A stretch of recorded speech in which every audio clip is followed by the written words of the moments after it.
بسم اللہ الرحمن الرحیم۔ شروع کرتا ہوں اللہ کے نام سے جو نہایت رحم والا ہے۔ میرے دوستو، رمضان کا مہینہ شروع ہو چکا ہے اور ہر طرف نور ہی نور برس رہا ہے۔ اور میرے دوستو، یہ ایک آزمودہ اور بہت ہی عظیم تجربوں کے بعد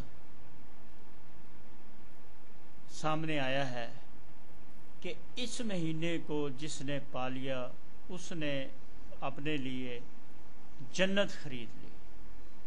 سبحان اللہ!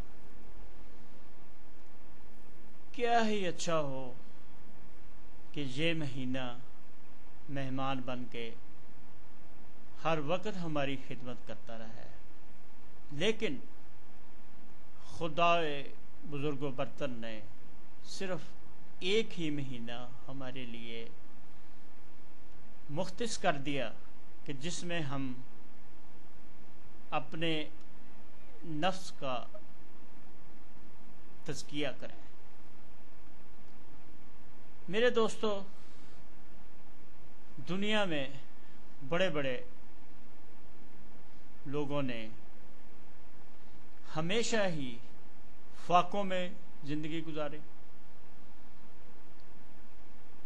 صرف ایک ماہ انہوں نے کھانا پینا بند نہیں کیا، بلکہ سارا سال ہی اپنے نفس کا محاسبہ کیا۔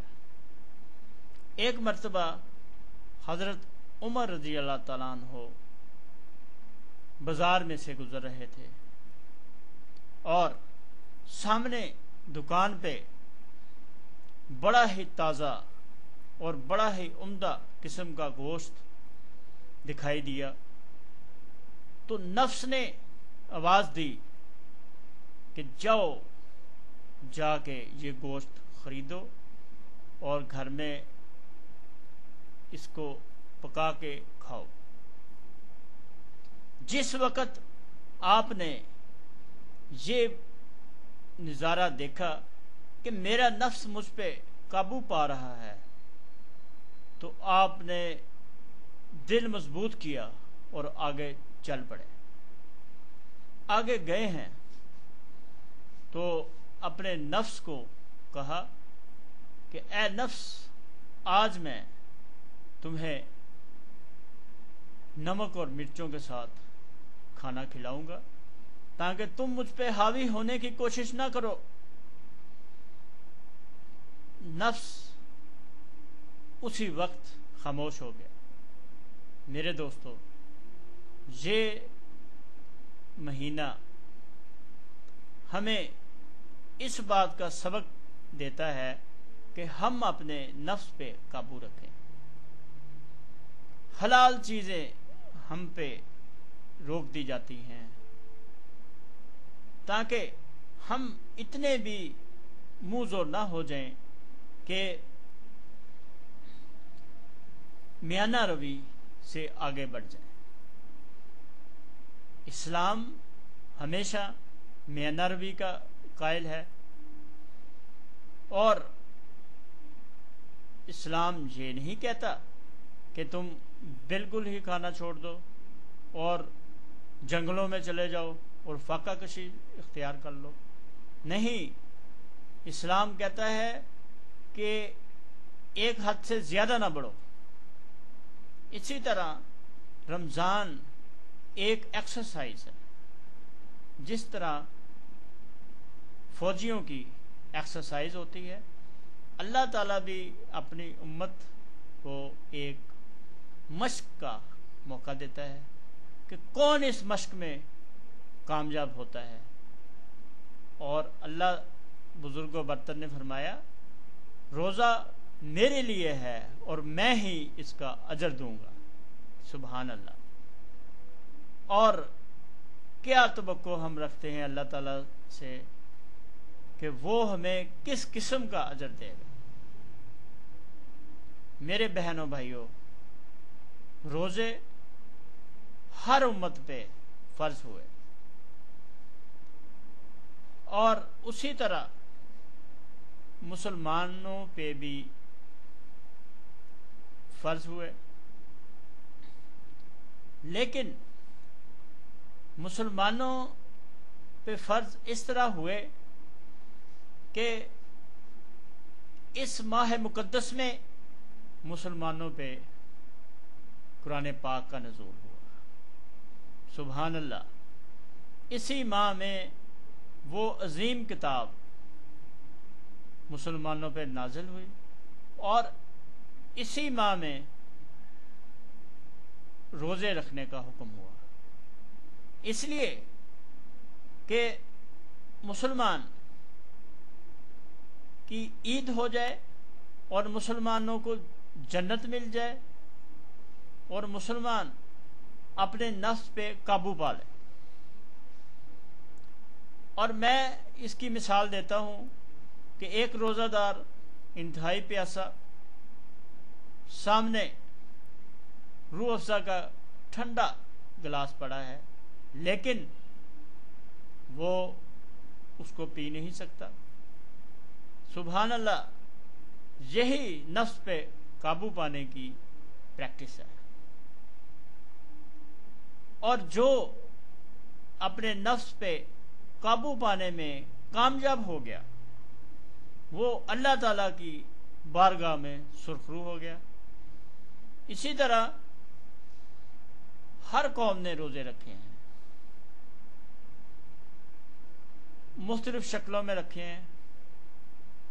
بعض قومیں صرف اناج سے اپنے آپ کو روک لیتے ہیں، اور بعض قومیں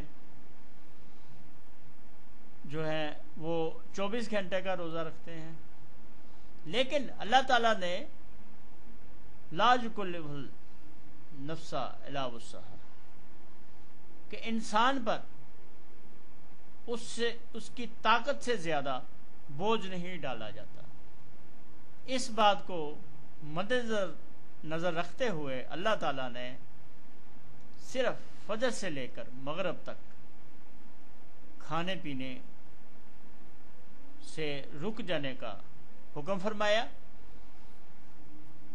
اللہ تعالیٰ بزرگ برتن نے ایک طریقہ دیا کہ ہم اپنی باڈی کو پیوریفائی کر لیں، اور ڈائبٹیز، بلڈ پریشر، معدے کے امراض والے ڈاکٹر یہی کہتے ہیں کہ آپ میانہ روی سے کھائیں، اور کھانے سے رک جانے کی وجہ سے ہم بے شمار بیماریوں سے بچ جاتے ہیں۔ اور رمضان المبارک میں آخری عشرہ تو جنت سے آزادی کا ہے، اور نفلی عبادت جو ہے وہ فرض کا رتبہ لے گی۔ قرآن پاک کی تلاوت کا ثواب انتہا درجے کا ہے، اور اکثر لوگ اسی ماہ میں زکوٰۃ بھی دیا کرتے ہیں، اور اپنے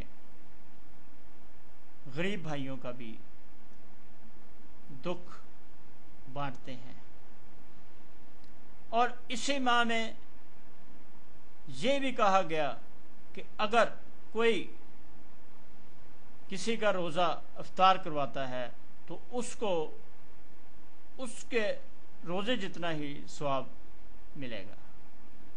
میرے بھائیوں، زیادہ سے زیادہ لوگوں کا روزہ افطار کروائیں، اور صبر اور تلقین کی حالت میں رہیں۔ اگر کوئی آپ کے ساتھ اونچی آواز میں بات کرتا ہے تو آپ کہہ دیں کہ میں روزے سے ہوں، اور لغو فضول گفتگو سے پرہیز کریں۔ میرے دوستو اس ماہ سیام کو مہمان بنا کر اتنی خدمت کریں کہ یہ قیامت کے دن ہماری سفارش کرے۔ السلام علیکم۔